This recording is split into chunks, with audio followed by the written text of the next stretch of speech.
Take me to that peaceful wonderland. Take me to that place where pain doesn't stand. Take me to that. Hey YouTube, Finn here, that is FYNN, and thank you so much for helping me reach my subscriber goal of 40 subscribers for the month of Feb. We are now in March, and very much appreciated if I could reach 50 this month. I think that'd be awesome. So please, just if you could share with your friends or whoever to help grow this YouTube channel to 50 by the end of this month, that would be so much appreciated.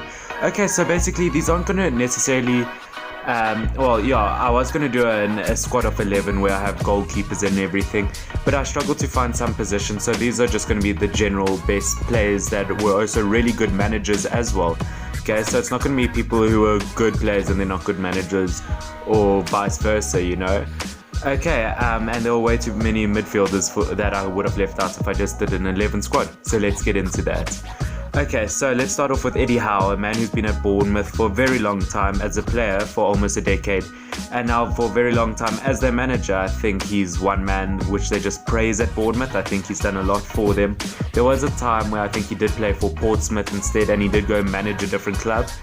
But I think Eddie Howe is just praised there at Bournemouth, and he's done a very good job, and even has been manager of the month quite a few times. Next would be Ronald Koeman next to him, obviously the Dutch defender and now the Dutch manager of the team. And yeah, I think he's done very well. Obviously they pretty much pushed down Germany in the Nations League Cup to the second tier. And I think Ronald Koeman just very well as a defender, was there for many years. And if you look at his record, just the trophies he's won in his career is just phenomenal, and I think he's done very well as a manager. Talking about Barcelona, we go to Pep Guardiola, who some say is maybe one of their best ever midfielders. I mean, obviously behind Xavi and Iniesta in my opinion, but I didn't get to see Pep play. But lots of people would say he's definitely in that squad. Now, he won many trophies with them. During one of the Olympics, I can't remember which one, I'll put up on the screen, he was their best player for Spain, and that's obviously very impressive. And yeah, I think just what he's achieved as a manager for Barcelona, Bayern Munich, and for Man City especially, he's just proven himself one of the best managers in the world. Okay, now Deschamps, obviously the French manager, was the captain when they lifted the title in 1998, the World Cup, which proves how great he was as a player. And as a manager, obviously he won the World Cup last summer in Russia, so he's won it both as manager and player of the World Cup for France. I think that's very impressive. Talking about the 1998 World Cup, another French player, Zinedine Zidane, makes into the list. Obviously, he has won a Ballon d'Or, one of the best players of all time, many would say, for Real Madrid, for Juventus, and has achieved so much. Even for his 3 years managing Real Madrid, he won the Champions League 3 times, which has never been done before consecutively. And yeah, I think that's just very impressive. Obviously, he's been away for a year now, but you know. Okay, Simeone, obviously next, Atletico Madrid manager. I think he's done very well as a manager, has brought lots of hope and just excitement to the club in general, and had played there during his career as a midfielder, and I think he's obviously just done well as a manager. Obviously the Argentinian, and along with another Argentinian I want to mention is in fact Pochettino, the Spurs manager.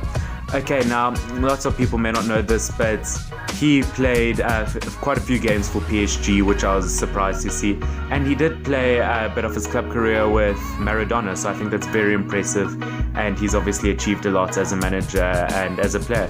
But I want you to put down below yes or no, just a simple yes or no, whether you think he'll be fired at a stage if he doesn't bring in silverware in the next 5 years to Spurs, because obviously he's achieved a lot but he hasn't gotten silverware yet. So just put down below yes or no to that, okay? Now, obviously Frank Lampard and Stevie G are newer kind of managers, and they've both done very well. I think Lampard's done well with County, or with Derby, so I think Derby's doing well. But yeah, can he push them to greatness? I think they're now 7th in the league in the time of speaking. And Stevie G, obviously with Rangers, they're 2nd in the Scottish League. So we'll have to see how that does. Ancelotti, obviously, as a manager, I wanted to say as well, is he's obviously played for a bunch of the Italian giants and has managed many clubs, and is one of the only 3 managers to win, or he's got the most Champions League titles as a manager. Okay, now finally I want to say Solskjaer. the man who every social media page and Manchester United fan seems to be looking at now, the baby-faced assassin, the man every Manchester United fan just adores at the moment, player and manager, and obviously he's achieved so much at Manchester United. He's known for his Champions League winning goal in 1999 and has now been brought in and has done such a great job, considering he spoke poorly at Cardiff managing them a few seasons ago. But really, he could just bring Manchester United to greatness again. But otherwise, guys, thank you very much. Please help me to 50 subs by the end of this month. And just comment down below what you want me to do in my next video. This has been Finn, FYNN. Cheers. I knew it, I am just going to cool it.